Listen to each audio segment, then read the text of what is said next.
I might hurt someone's feelings, maybe some swerve that might listen to this or whatever. But like, honestly, I think the most feminist thing you can do is be a sex worker.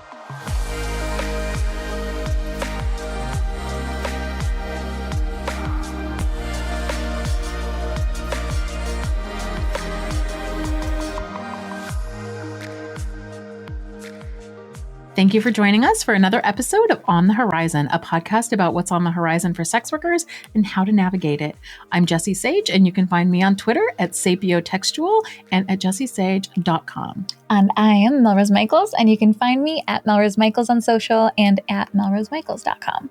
Also, just as a reminder, if you're joining the podcast on Apple, please leave us a 5-star rating and review us. It really helps us grow as a podcast and better share information from our guests to the sex work community as a whole. Absolutely. And last but not least, if you want to support the podcast, please go to anchor.fm/horizon, spelled WHORIZON, to become a premium subscriber on the podcast, which unlocks you 2 bonus episodes each month on the 8th and 22nd between our regularly scheduled episodes. And we'll give you access to tons of exclusive footage of ourselves and our guests. Who misses free and affordable ads and social networks without the anti-sex work rhetoric? Assembly 4 is a team of sex workers and technologists from Melbourne, Australia, aiming to bring back free and fair advertising and social spaces to the sex work community. They also give back to organizations based in harm reduction, sex work, and education. Stepping away from the clunky design of traditional platforms, their 2 products, Tris.link and Switter.at, are refreshing and well-needed changes in both presentation and mission. Both are free to join and open to all. In the words of an A4 user, from the policies to the language to the advice and tips, it makes such a big difference to feel encouraged and supported instead of policed. Check out their website, assembly4.com, for the word, not the number, for more info.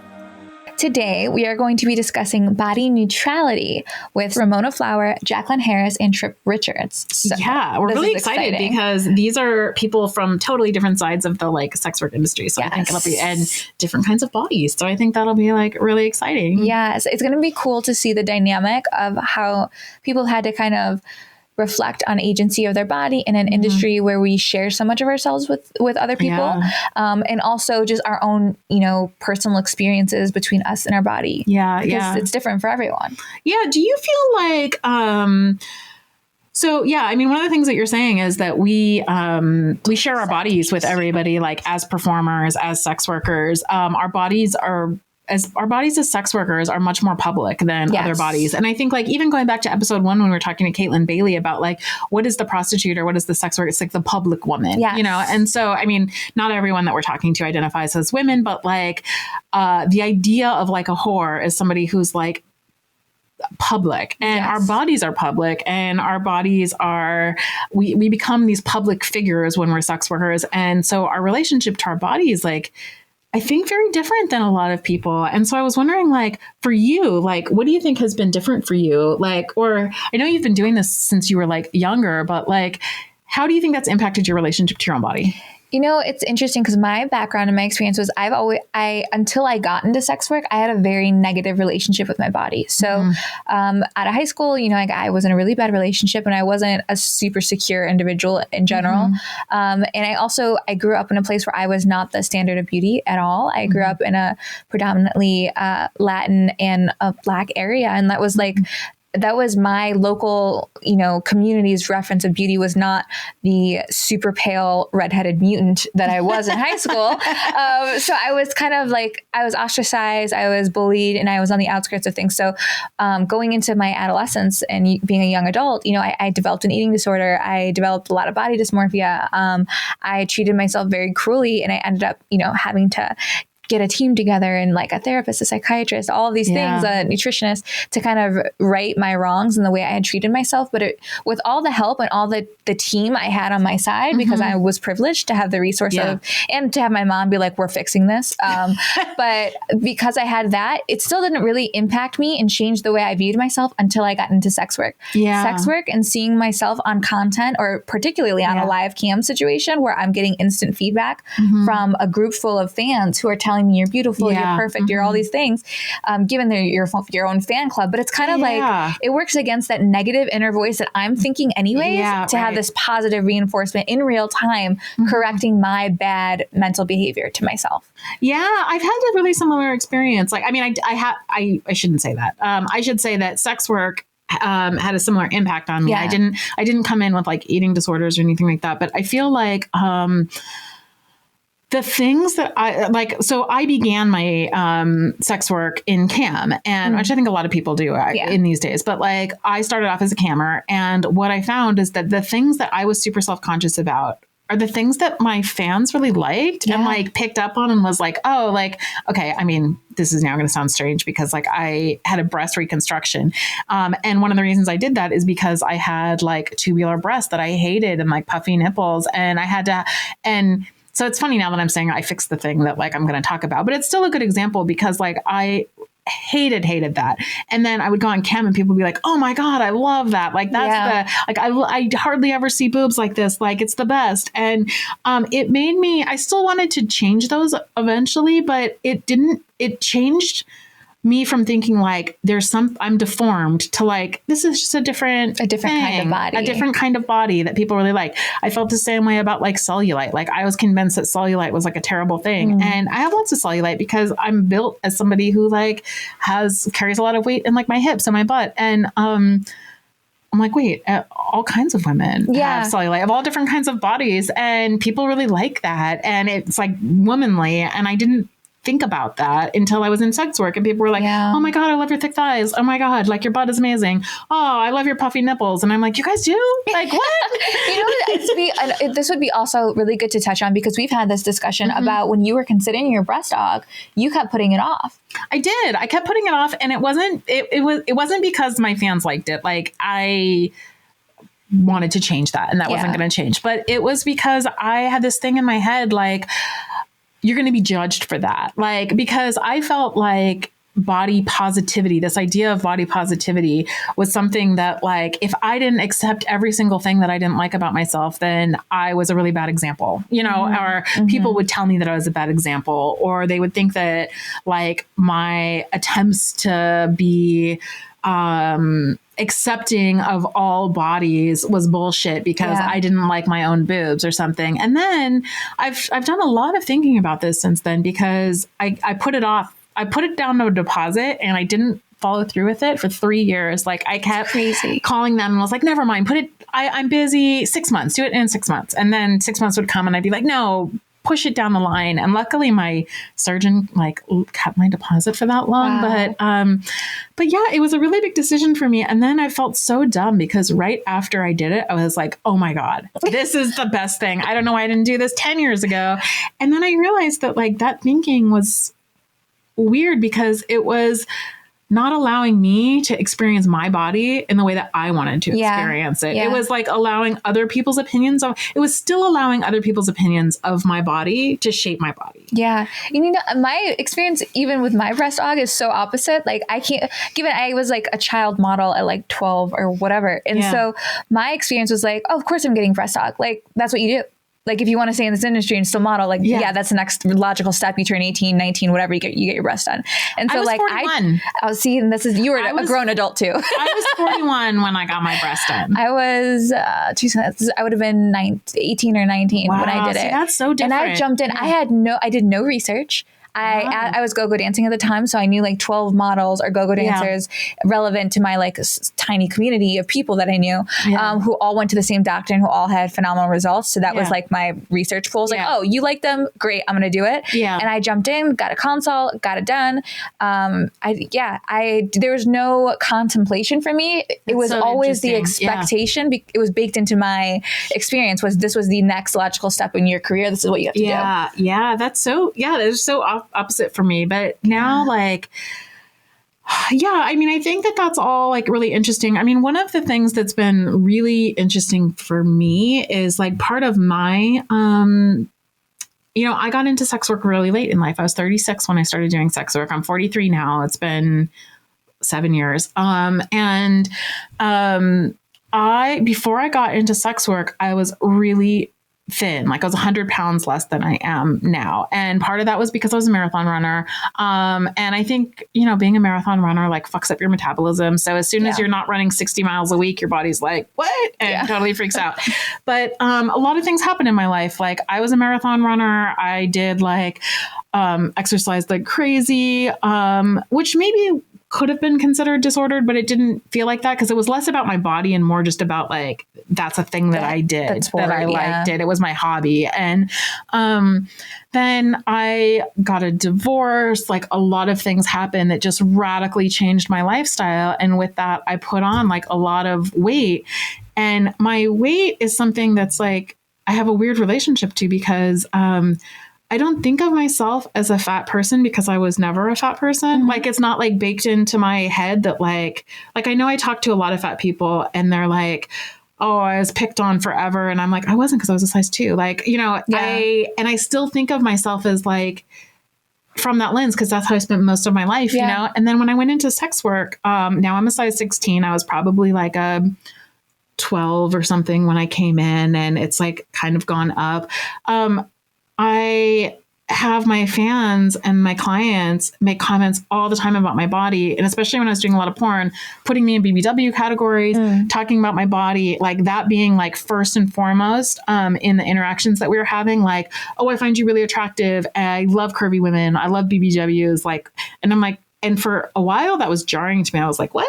Like, you're putting me in a category with BBWs? Like, that's not how I think of my own body. And then, but it also wasn't like negative to me. I was just like weird. Like it was almost like I disassociated from that. I was like, okay. I'm glad you're here, you know, but like I didn't really take it in. And then it started happening with my writing too, which was really interesting. Like I found that like women would so men would come to me like as fans, but women would come to me and say, I love your writing. And I feel really good that like a fat woman is writing these things. And I'm like, wait, was I talking about being fat? And then I'll go back to my writing and I'll be like, I wasn't talking about being fat. But then I'm like, that's not what it's about for them. It's that they see themselves in me and are like, oh, but she's like carrying herself like in a way. And in a sexual light too. A lot of the writing is so like sexual. And I find that it's been this very kind of strange experience for me where I've like never really, I'm not self-conscious about my body. And I think part of the reason I'm not self-conscious about my body is because like I came into this, so I became heavier so much later, and it coincided with being a sex worker. And you get so much like, I get a lot of people discussing my body, but also like it's very positive. Yeah. So like it's been this strange positive like transformation. A very outside the norm experience. Yeah. When you said disassociated with that relationship, that strikes me because, and this is not the typical body conversation, but for me, something that's been very hard for me to grapple with, and I'm sure this is going to sound stupid to most people, but I really struggle with my skin tone. Like there isn't, ever since I was young, that was like the thing that set me apart. And it really like, well, aside from like being sunburnt all the time, like that was really hard for me. And even now, like you can tell, like I look tan, I don't look like the ginger category of a redhead, because I do all the spray tan and the lotions and all the stuff because I still can't deal with that. And the thing that so interesting takes me back is like, if I just was my like natural skin tone and like ginger self, I would make more money because I would fit into that redhead stereotype, which does really well and is very niche, but I can't come to terms with it in myself even now. And I know that saying it out loud, my husband can attest to this because he's the one rubbing me down with tanning lotion and has orange palms, is that like, this is still something I'm dealing with. And it might sound so small and minute, and I agree. And I'm coming from a privileged position saying this, but like that is something like I can never wake up and just be like, I'm comfortable in my own skin, because I'm not. That hasn't been my experience. It's so interesting because the first time you said something to me when we were like together about being a redhead, I was like, oh. Yeah, it's like my dirty secret. Like people don't know I'm a real ginger. I was like, you are a redhead. And I don't know why it didn't like click to me. Like, it's not that I didn't know what you look like, but I don't know. I just didn't register it as like a redhead. Yeah. I don't know why. And that's like, I'm like, And then I was like, wait, but what color did I think your hair was? And I was like, I guess it's red. Yeah. Okay. It all adds up. Checks out. yeah, that's red hair. Okay. Yeah. So I have that experience too with the disassociation because and it's something I'm still dealing with. And I'm sure, again, I'm sure it sounds stupid, but to like want like 3 days out of the week where I'm not tan because my spray tan is crinkling off and like little strips off my body and I can't shoot content because I don't feel pretty or like I don't know, desirable. That shapes the way I run my business and the way I live my life. Yeah. No, it's really interesting. It's interesting when our to live in a world in which like your body is your commodity, which is the world that we live in, and your product. And to like, what happens when your body is your product like that is that the people that you attract like are telling you what it is all the time about you that has brought them. And a lot of it is like their associations with your body type that may or may not be what your associations with your body type is. Or what you find attractive about your body. So like, even like when it comes to hair, like, oh, I want you to have a bush. Like, I can't stand feeling like that. I need to be like clean shaven or waxed. So like, do I do it for the money or do I do what I enjoy about my body and being comfortable in my skin? Yeah, I hate my belly. Like, I do not like having a belly. I wish I had a flat stomach. And I have like clients who are like, I love your belly, like, and want to talk about that. And I'm like, that's great. I'm glad you like it. I would get rid of it if I could. Like I wouldn't even feel bad about it. Yeah. And I mean, I don't like, it's not something that I like actively think that much about, but like when I do think about it, when I stand in the mirror, I'm like, I'm not into it. Yeah. No. Yeah. So, but, I mean, I think our guests share a lot of these same experiences and then, you know, a lot of the very individual experiences. Do you have content before your body modifications? Like any content? Me? Yeah. Oh, okay. So I don't really have that with my boobs. My boobs were done already. So I was like, this is me now, kind of. Yeah, I do. And I talked a lot about it. I wrote about it before I did it. And I wrote about it afterwards. I had a lot of clients and fans who talked to me about the fact that they felt conflicted about my boob job. And a lot of it had to do with the fact that they were like, not sure if it was anti-feminist of them to like my modifications. And that was interesting because I kind of felt like I had to, I don't know, because I like really love them and I want to be like, look at my big boobs, like love them. And then when people are like, I'm not sure if I'm supposed to like them, I'm like, no, look. Like, that's going to be the clip that demonetizes us on YouTube. P.S. No. But I think that like it's funny. And the funny, like for me personally, like the weird thing about it for me too is that I got my implants done on the same week that PJ started chemo. Oh wow. And he got really, really sick, like right as I was recovering from the surgery. Man. And it's so funny because I knew that he was starting to feel better because like a year after my implants, he's like, wow, your tits look really nice, which he like didn't notice the whole first year that I had them because he was sick. And, so there was also like a part of me that was like, I'm not supposed to be that excited about my body while like his body is going through something like really traumatic for him. That's complex. That's very complex. Wow. Yeah. Oh, that's like, you took me back. I did not know that. That's wild. It was a whole thing. We actually did a Vice documentary. And they came down to our house. This is another body thing actually. And taped us for 2 days and then did this whole documentary about us as like this couple that does porn. And it was the week that he started chemo and the week that I got implants, but it was before that. Wow. And speaking of like body stuff, like I got just like blasted by YouTube people who were like, she is so fat. And it was so unbelievably mean. Like they said things like she looks like she eats like a tub of mayonnaise every day for breakfast. Wow. They said things like she's a whale. How does she make any money? Like she could actually make, it was brutal, like so brutal. And not only that, but it came out and people were doing that like right after PJ, my husband, had surgery for cancer and was really, really sick. Like he was barely hanging on. And I'm like I was having this weird like out of body experience where like he was like really sick. We were in a medical emergency situation. The thing came out. So I was getting a lot of comments about that. My OnlyFans was popping off because like 4 million people watched that video. So like a bunch of people were subscribing. But on top of that, like I was just getting like mean comment after mean comment after mean comment after mean comment. And it was really jarring at first. And then suddenly I was like, I don't know. I think that was a good initiation, honestly, into like other people viewing your body, because I felt super embarrassed about the video after it came out, because I was like, these people like hate my body. And then I was like, what? 5 million people watch this video. And a bunch subscribed. They can't all hate it. These are like trolls who are pissed off that like I'm getting attention and I'm not what like the porn people are supposed to like. And I was like, you know what? Fuck them. And then like, I think that because that was so intense, like anything that's come after that, I'm like bulletproof, whatever. Yeah. Wow. What a perfect storm. That's intense. It was really intense. Like PJ didn't even let me read him any of the comments. He's like, I can't do this. Yeah. And then my friend Barple, who's going to be on the show later, on later episodes, she was such a friend. Like, this is a true friend. She was like, do not read this. I'm reporting all of these people. So she like kind of like, she like modded. She modded the YouTube comment. She was like, I'm reporting all of this. And I don't think that a lot of it didn't get taken down because they don't care if you call somebody fat on YouTube.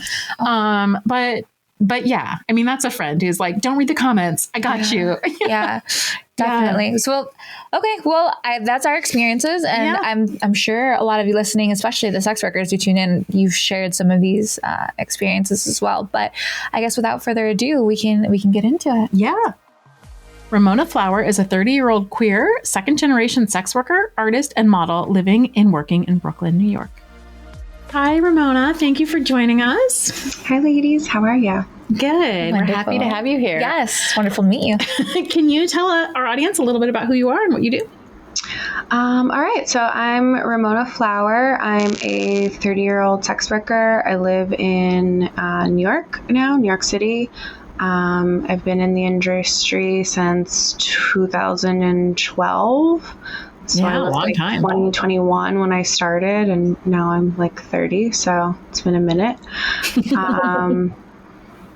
I don't know. I've done a lot of different types of sex work. I started on live streaming platforms, got into camming, used to be like a fetish model, and then I've gone into in-person work, in conventions and other types of sex work as well. So. Yeah, you've done a lot. Yes. I think there's a lot of, like we were discussing before we hit record, like that fat phobia that comes into play. Like, and I don't know if everyone listening is going to understand that concept in depth. So like, how would you explain that to someone maybe who doesn't understand that word, I guess, that terminology? I don't even know where to go. I feel like when people have those feelings of like body dysmorphia, like not in the context of like gender dysmorphia, because I think that's totally different.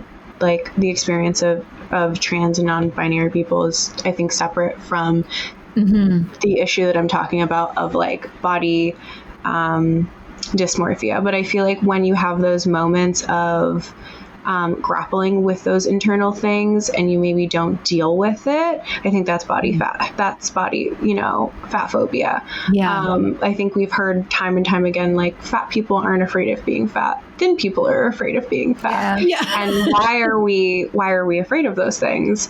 And I think as a sex worker, for me, I understand the reasons that I would maybe be concerned with those things, because like how I interact with the male gaze and how I'm seen on a visual level also directly impacts how much money I make, my opportunities, my status, my security, my safety, like so many different things.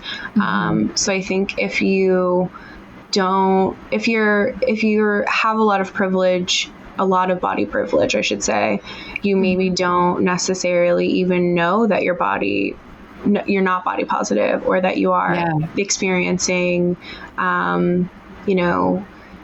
these issues because of fat phobia. Like, you know what I mean? It's like, I feel that a lot when I like, as a bigger body person, will like use the term fat, and thin people get really like uptight about that word. Like if I call myself fat in some context, they're like, don't say that, you're beautiful. And I'm like, I didn't say that I wasn't beautiful, I said that I was fat.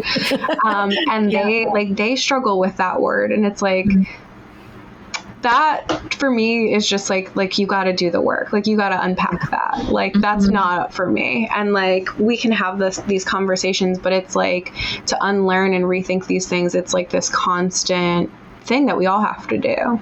And I'm still doing. Like I'm not like it would be hypocritical of me not to say that as well, because like my, you know, as a sex worker, my job definitely depends on beauty and thinness and also in all sorts of weird things. So it's a complicated issue for sex workers. I think. And that's see, even that word too, because even when you're speaking about that, like for me, and given my history and background is different, because I come from a place of like having an eating disorder and having to get help with all of those things. But like even that word fat for me to say, like when you're saying for thin people to say that word, it's bad. Like it's hard for them, and that's very hard for me. Like because for me that word is triggering for my own issues.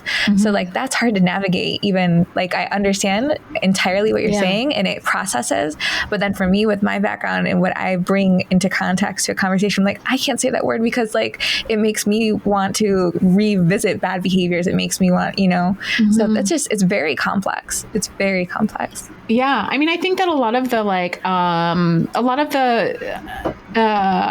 people who work in like fat liberation talk about the fact that like we want to use that word because if we change that into just a descriptor, like I'm tall or I'm short or I'm fat or I'm thin, like as words that don't carry like a lot of that are just descriptions, you know, that aren't like judgments. Remove the power. Remove the power from that. But I think like I appreciate what you're saying because like it's so like ingrained in our culture that like that's bad. That you're not supposed to use that word.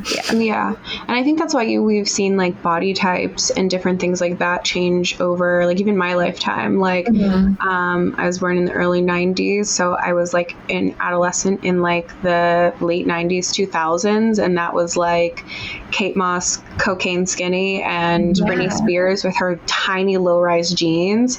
And, you know, the whole, you know, Becky, you know, is my ass too big? Becky with the big butt. That was a whole thing.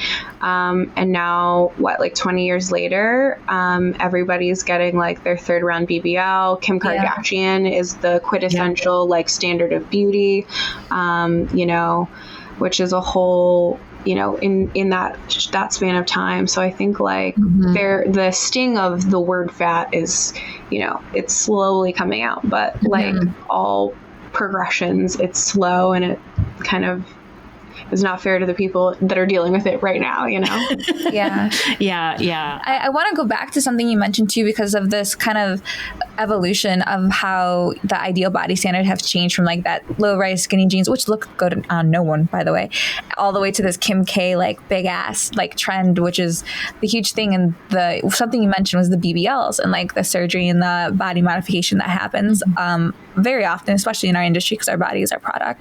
And I wanted to kind of get into that and unpack that for a second, because like I'm someone, you know, I've done all the Botox, lip fillers, breast aug, all these things.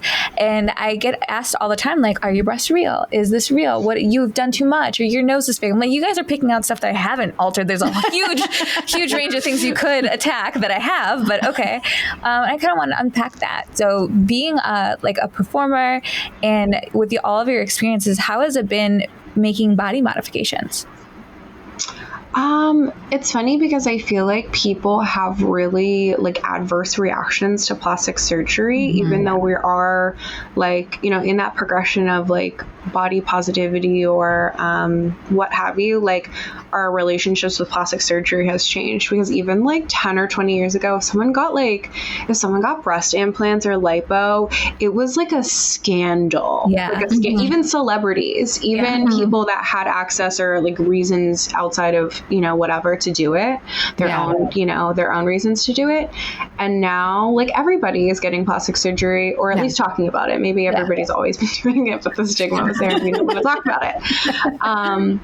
But I think that makes it so at the other side of that, I think as someone who is like posting my body online and sharing it with people, I think I have I guess, reason to do so, or like I can justify it with people, if that makes sense, in talking about it. And I think it's easier to have a platform. I think if you're just like a civilian, maybe talking about your breast implants or your like fake butt is not, you know, like you're not going on Facebook and just like telling your friends to like, whereas I'm like posting updates on my social media.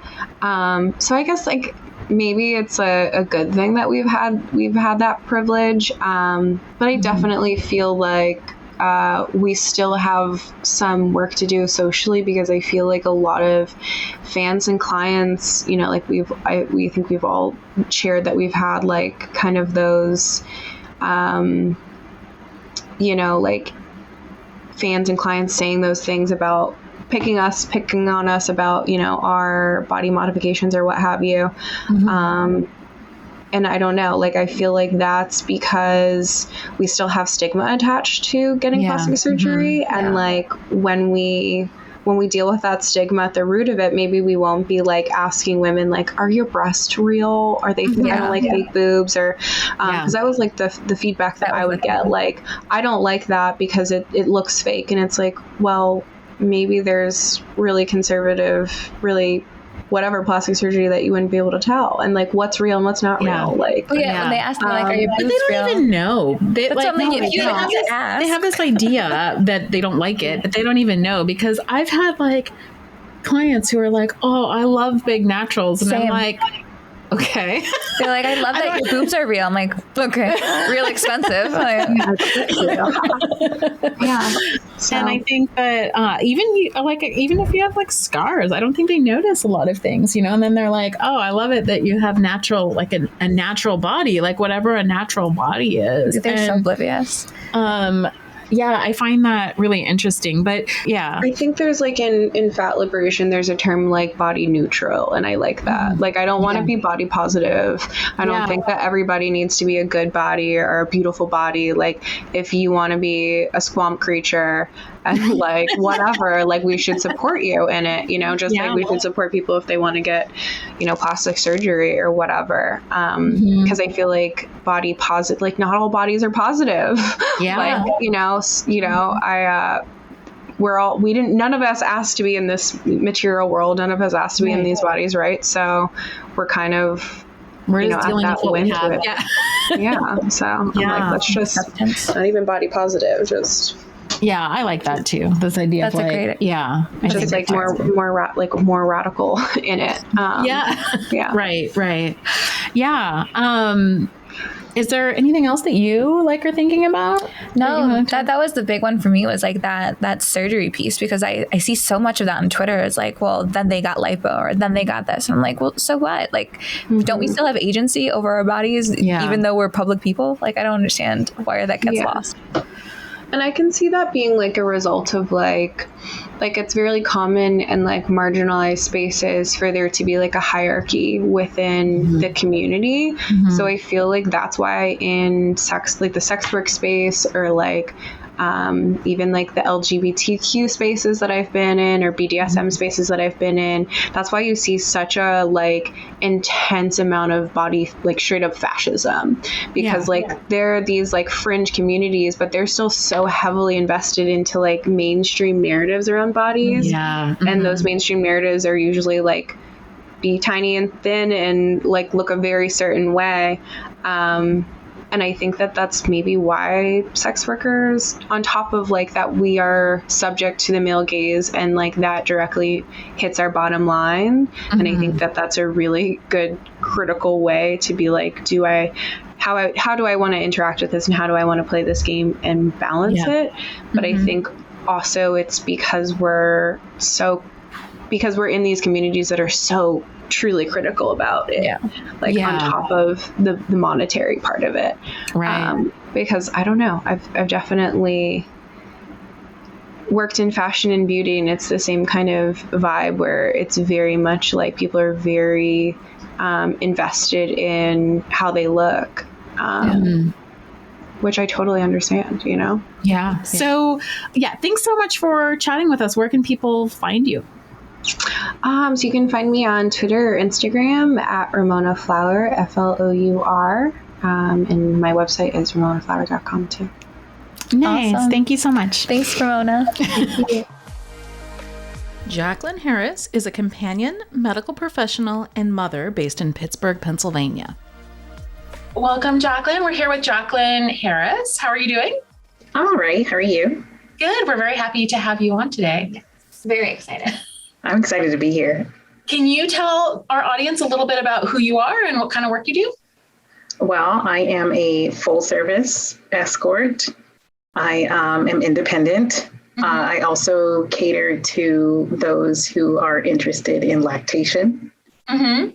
I'm so excited. This is so cool. So excited to hear all about this. Yeah. Yeah. Is there, so now you're lactating now and you're like advertising that. Tell me a little bit about like how, like who comes to you, what their interests are, if that's a fetish, like tell us a little bit about that. It's an extreme fetish. Well, I call it an extreme fetish, but I'm sure like a lot of people in the BDSM community would think like, oh, it's kind of mild. I honestly didn't even know that this was a thing. Well, you guys know that I was, last year I was pregnant. And I worked during my pregnancy, and that was when I first learned that pregnancy itself was like a huge fetish. Yeah. And people really just love beautiful pregnant women. Did that surprise you? Did you, when you first got pregnant and you were working, how did you think it was going to impact your work? Well, I thought I wasn't going to be able to work at all. I honestly thought that I would just take photos and post the photos and just feel like, documenting my pregnancy and then work once I had the baby, later. But I was very surprised by the amount of people who were interested in meeting up with me. And it wasn't even just for full service. It was just to cuddle or to rub my belly or to feed me. Like I had people who booked just because they wanted to watch me eat. Wow. So cool.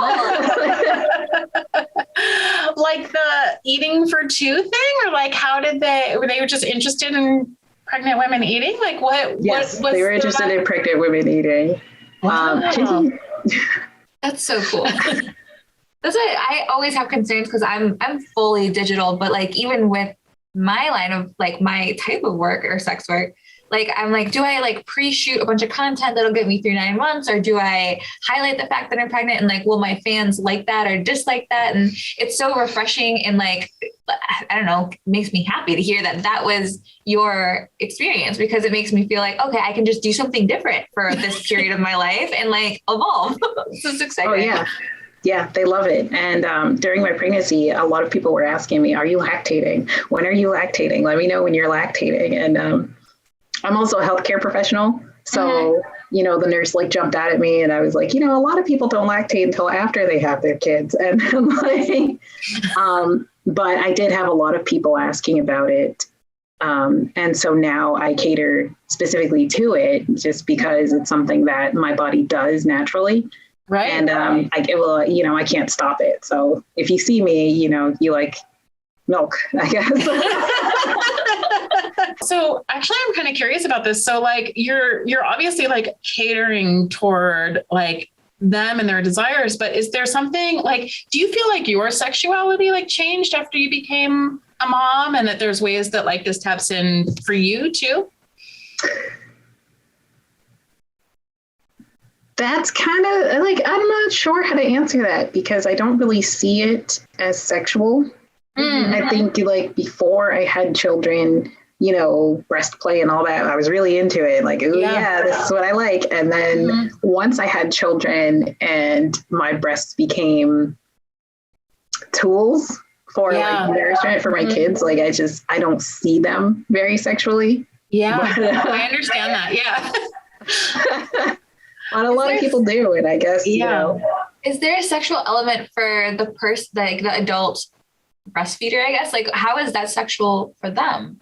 Like, I'm trying to understand, because that to me, it wouldn't seem like that either, but I guess, you're an adult, so you obviously don't need it. I don't know how that works out. Like, what is the sexual element for them, for the client? I'm not sure. I would just think it's, big, beautiful breasts. Yeah. And, Yeah. sweet nectar from the goddess, I guess. Yeah. I don't know. Yeah, totally. So interesting. Yeah. So do you feel like, was business for you better when you were pregnant now that you're like breastfeeding? Definitely. Yeah. Definitely. I started full service in January of 2020. Oh, like the wow. worst time. Right before. Yeah. Before that, I had done like some sugaring. And I just transitioned over at the start of the pandemic, and things were not good. Yeah, right. But as soon as I became pregnant, the people that just wanted to take care of me, it was very nice. And I had my first Fly Me to You when I was pregnant, and people they're like, yes, come see us. We want you. And I was like, oh yay. And now. Yeah, it's the milk. They want to see it. And it's hard for me to advertise because I don't do anything explicit. Yeah. Okay. And it's really hard to like, oh yeah, I have milk, but I can't show you because that would be putting it all out there. Yeah. I will occasionally post like a short video and then I delete it a couple days later.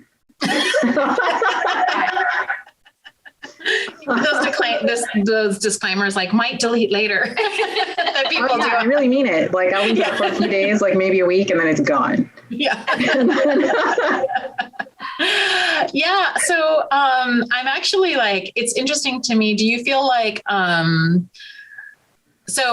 like you're saying like the volume is better or there's more people who are interested, but are they different too? Like, do you feel like clientele is different?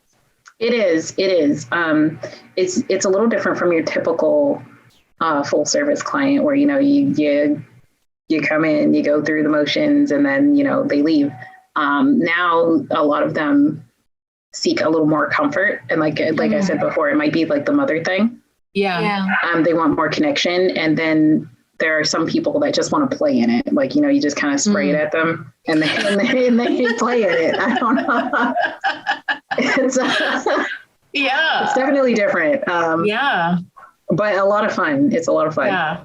That's so neat. Like it's neat. I've, as somebody who's like, well, as a mom, because I'm a mom, and I feel like there's something that feels like very wholesome to me about like loving women's bodies, like pregnant bodies, lactating bodies. Like I don't think of it like in the same way that like you're saying, I don't think of it as like sexual, like for me, but I think pregnant and nursing bodies are beautiful. And I like that other people appreciate that too. It's the most gorgeous thing ever. Yeah.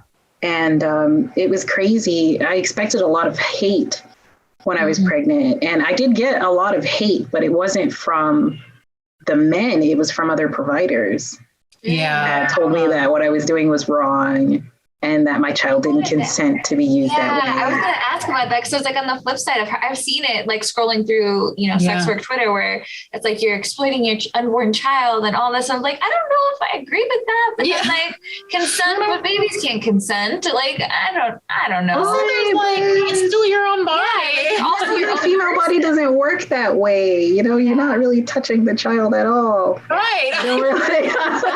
Anatomy. I totally get that. Is there anything that like we like didn't ask about or that you like came to understand like through doing this work that was new to you or you didn't necessarily think about or we didn't ask about? No, not really. I definitely, my views on sex work as a whole changed once I became a sex worker.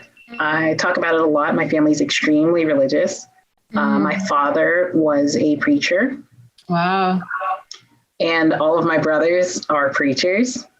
Wow, really? Yeah. There are 10 of us, and I am the only girl. You have 9 brothers, and they're all preachers? All preachers. Oh my gosh. That's a whole story. Wow. So yeah, it's religion all day, every day, church 3 days a week. It's wow. It's a very, very routine and strict religion. So I did have some very conservative views on sex work.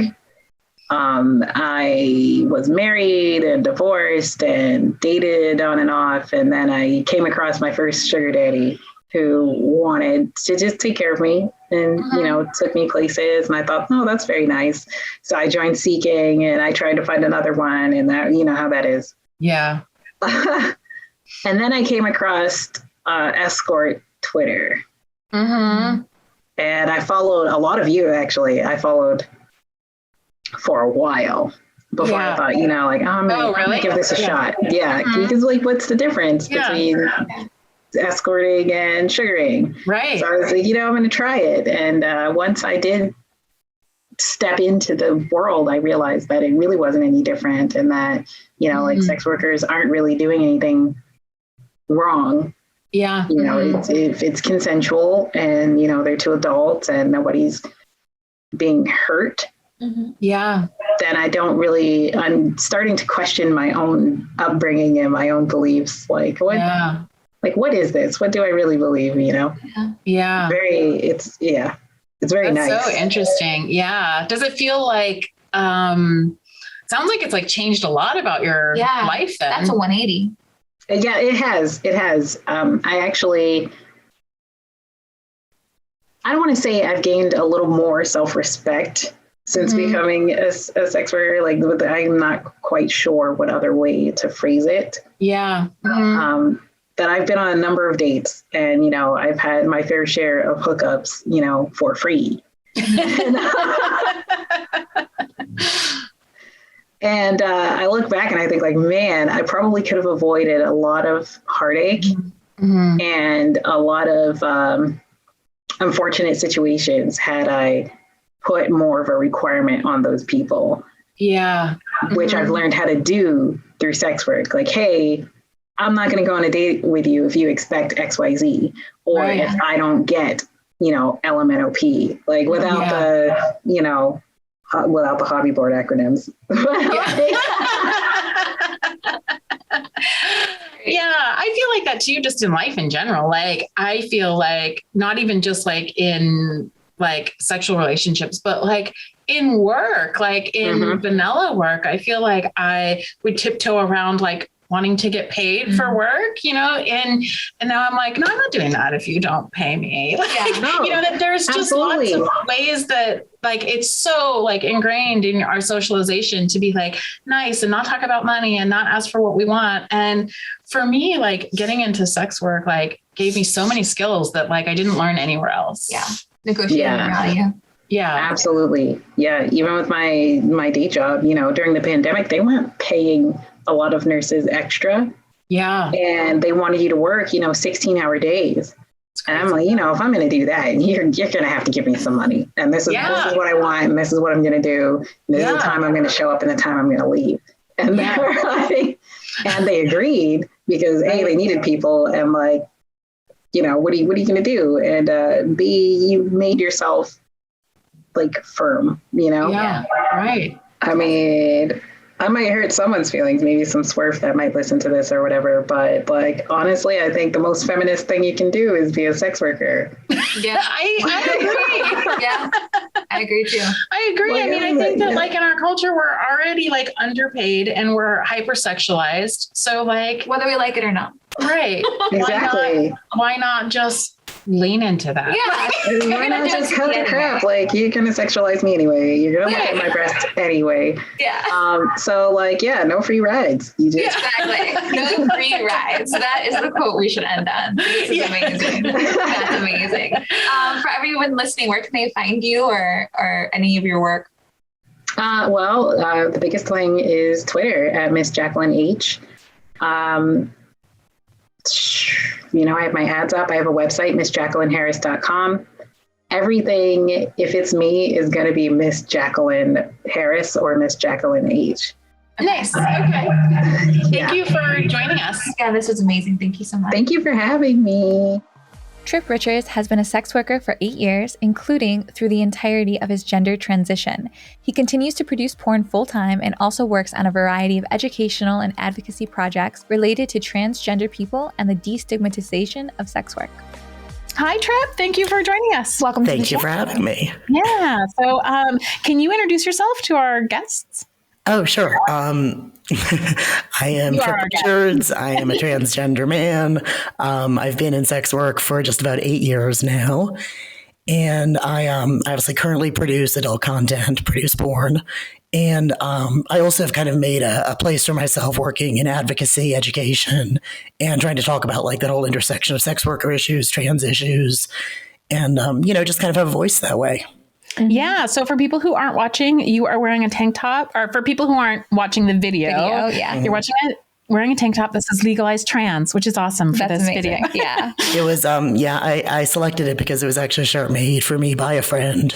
Cool. And pardon me for the croakiness. I don't have COVID. I'm not dying. I'm just croaky. It was made for me by a friend who actually passed away this year. So it's a way for me to kind of like, carry forward the message of his work and his brand, and obviously perfect for what we're talking about. Yeah. So you've been in the industry for 8 years. That's a long time. Yeah, it's crazy. I was just realizing like, holy shit, that's like basically my entire adult life. Yeah. How old were you when you entered?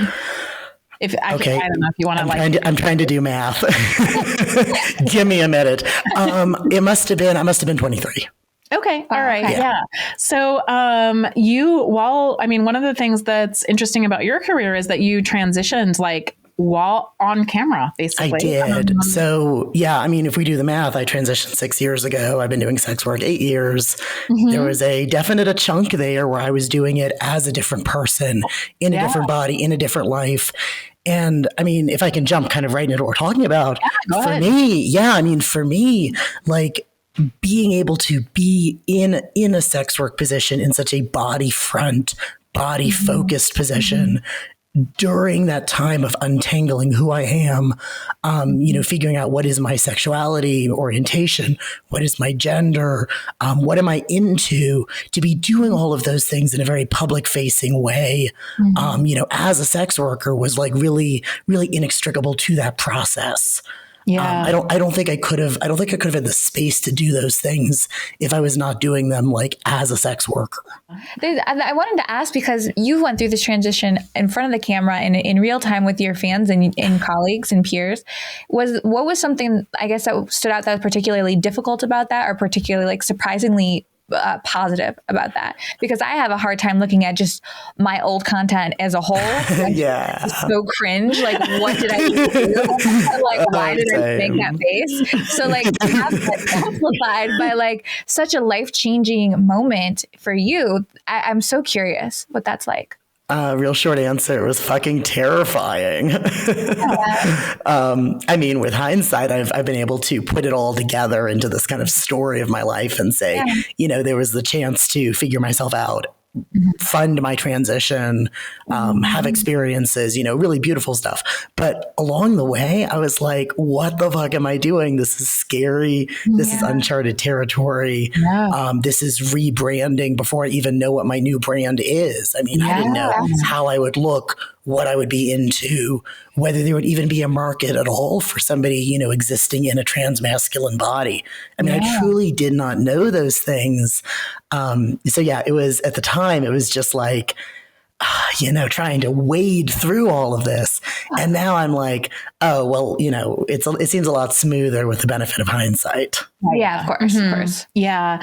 I think that's, you bring out something that really interesting about transness, which is that like, you didn't actually know what you were going to look like. Yeah. I didn't know where it would go. Yeah. Yeah. You didn't know like, how masculine am I going to look? What is this going to be? And like, for the people who aren't like watching this, for the people who are only listening on the podcast, like, you have a very masculine presentation. Yes. You have a beard, you have broad shoulders, you look very masculine. Like, I do have painted nails today though, just to balance it out.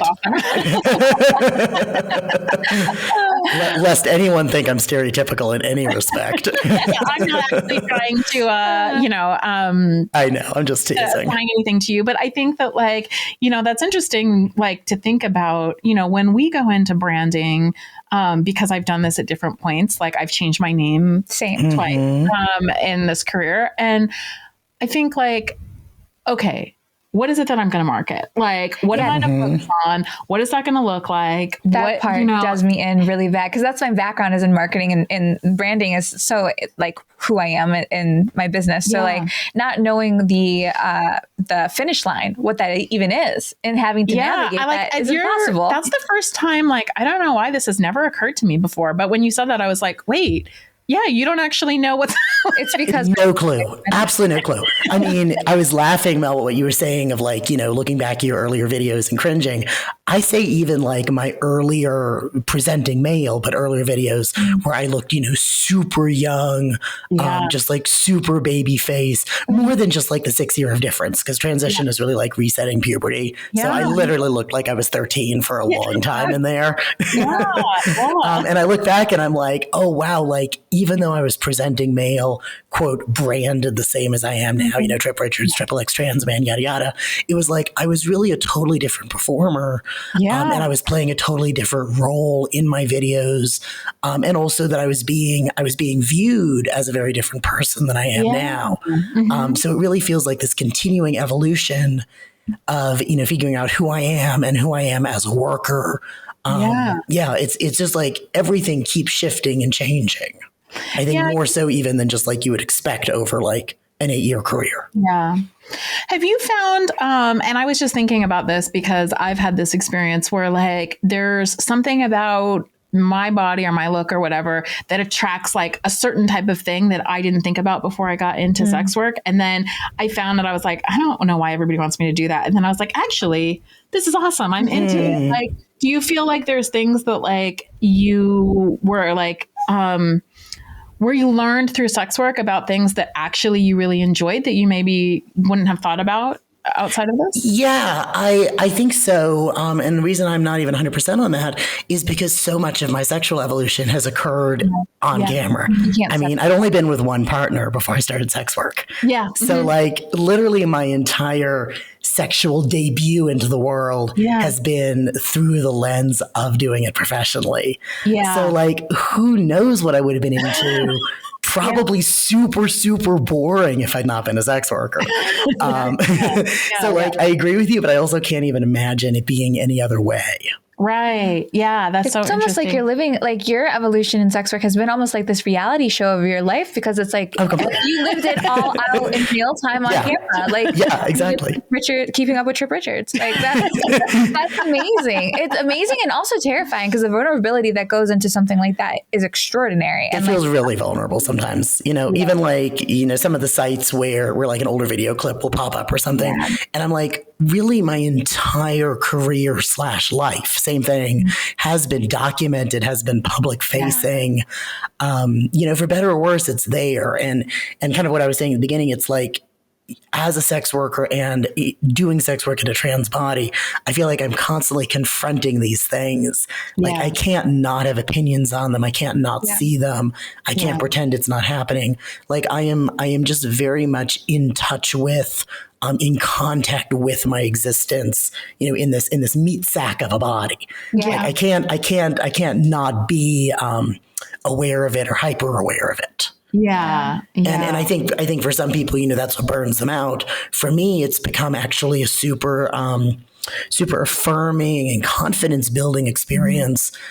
But it is very much like you got to confront it, like full on confront it. Yeah. This brings me to the concept of, because like so many performers, and obviously this is such a difficult, complicated experience for you because it was all on camera and in real time and it's very genuine to your experience. But like so many of us have personas where we like log on and we're like, oh, I'm this person, press play and then end scene and I'm the regular me. But you like don't have that luxury because you were figuring it all out. Have you ever come to a place where you're like, I'm going to launch this persona because this is what I know is going to sell content and make money, and I'm going to turn it off and I'm going to be myself now that you've kind of gone through and navigated this and gotten to know your authentic self? Was there ever a decision? I don't think so. I think I'm just such a terrible, terrible actor that I always just show up as who I am, for better or worse. Now, obviously, who I am, you know, changes day to day or over the course of years, certainly. But yeah, I mean, I'm always very much like, I am playing me. Yeah. Got it. Okay. That's how I approach work too, because I'm not good at that. I can't stand character. Yeah, I really can't. Myself, like, I'm always happy. What? And I don't want to do some kind of virtue signaling of, oh, I'm so genuine. Like for me, it's just, I'm a crappy actor. I'm crappy at role play. What you see is what you get, even if what you get, does keep evolving. And that certainly has been part of my experience. One of the things that you said that I want to kind of pick up on, you were talking about like subverting these like labels. I was wondering how much of your work you think is political. Like, do you think of your work as political? Oh, totally. Yeah. Yeah. It's super disruptive. Yeah. I mean, to me, being a sex worker and a trans sex worker is like, how could I not be in advocacy? How could my work not be political? How could it not have like a broader message? It's inextricable. Like, I don't think there's any way it couldn't become those things. Right. I mean, I certainly embrace it by being a little bit more on the outspoken side than not. Oh, hello. Hi, Kitty. But he's just very, very interested in everything that I'm doing. Yeah. I've certainly embraced that part of my work, but it's like I can't exist in a body that the world has opinions on, that the world is trying to erase actively, that the world does not recognize, or when they do recognize, it has a lot of negative affect. Like I can't be neutral about it because I have to fight for my space as a trans person, as a sex worker, as somebody who is making and remaking myself. Right. Yeah. I mean, I think that's a great place to end. Yeah, do you have other questions, or do you have anything that we didn't ask you about that you think is really important to this conversation? Well, I mean, you and I always cover good stuff, but I guess the only thought I was kind of having as I was getting ready to get on here with you is the people who go into sex work. I think we mostly do it for socioeconomic reasons. It's a job. Yeah. Not trying to put any fluff on it. It's a job. Right. But I also think there's something really interesting about how many minorities end up in sex work. Yeah. Absolutely. And that it's that very fact of confronting a body, putting out that body, being so boldly in that body that the world has so many opinions on. Yeah. And tries so hard to erase in so many ways. Trans bodies, Black bodies, fat bodies, whatever it is. Yeah. Like, I think it's so interesting that those are the bodies that are actually so prevalent in sex work. Right. So it's like, it feels like really claiming that body. And just like really taking ownership of this is who I am, like it or not, like this is me, and being so body front, so body focused as sex work is. It's like my trans body is there. Right. And if you see it, you have to deal with it. Yeah. Right. And I think there's something really powerful about that. Yeah. I live in this body. You can like it or not.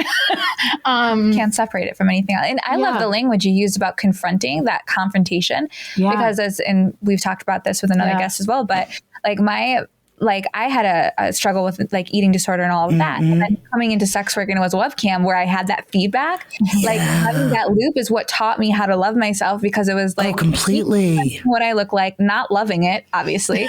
And then having a room full of people counter my negative self-talk in real time.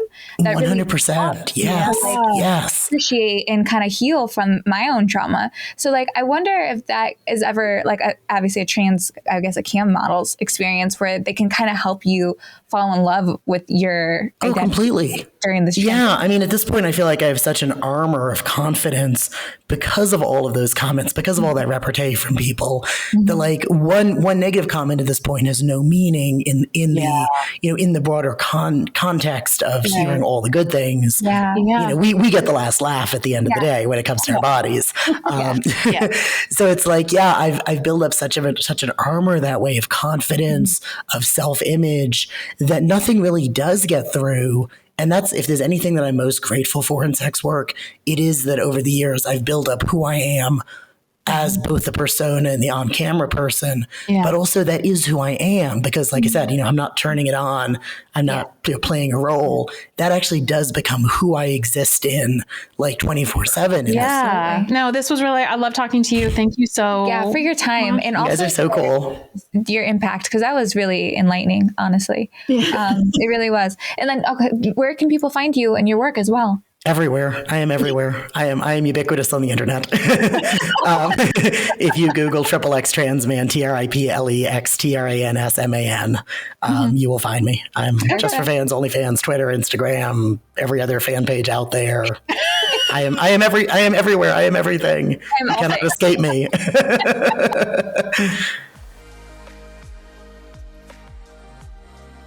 The thing that really is sticking out to me about that conversation, the conversations we've had around bodies, was the term body neutral. Yeah. That was a standout for me. Yeah, because we have this whole like body positive rhetoric, and it almost makes people feel pressure to feel a certain way about their body. Yes. And if you don't feel a certain way about your body, you're somehow like failing at the project of body positivity, and you want to be body positive. And there are just things that I don't like about my body, and that should be okay too. Yeah, it is yours after all. Yeah. So I couldn't agree more. That was definitely a standout moment. And also the way that people have had to, overcome trauma, relate to their body, find healing in their body. And I love the common theme of a lot of that happening through sex work.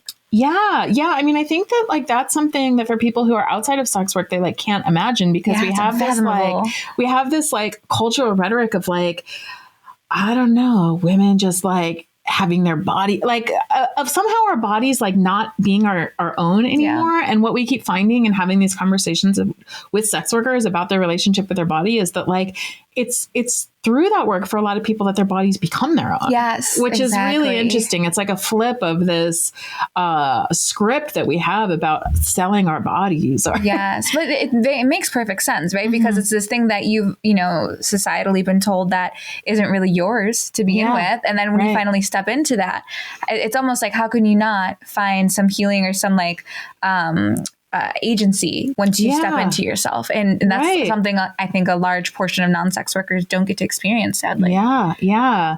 It's so interesting. And this whole like idea, the other thing that kept coming up is like how body central like our work is, regardless of whether you're doing like full service work or doing clip work or doing fetish work or cam work or even phone work, you're still using your body in that. Your body's still a part of the fantasy, and I think that it's so, it's interesting to think about like what it means to have like a very body forward work, because we all use our bodies in our work, in different ways. So even if you have a desk job, you're sitting at a certain place, like typing at the computer or doing whatever it is that you do. If you have a construction job, you're obviously using your body. If you're a laborer, but like, we use our bodies, but it's more than that. Like we use our bodies, but our bodies are also the product. Yeah. We don't use our bodies to create a product. Our bodies are the product. And I think that changes our relationship to our bodies in ways that are really kind of profound. Very profound. I think that the whole episode was profound. And I think we had awesome guests that were really enlightening and really brought a lot to the table and educated me as always. So this was awesome. And I hope everyone listening got as much out of it as we did. Yeah. Thank you for joining us for another episode of On the Horizon, a podcast about what's on the horizon for sex workers and how to navigate it. I'm Jessie Sage, and you can find me on Twitter at sapiotextual and at jessiesage.com. And I am MelRose Michaels, and you can find me at MelRose Michaels on social and at melrosemichaels.com. Remember, if you want bonus footage from today's episode, you can always subscribe to us on Anchor for $9.99 a month to access all the footage we couldn't include on today's show.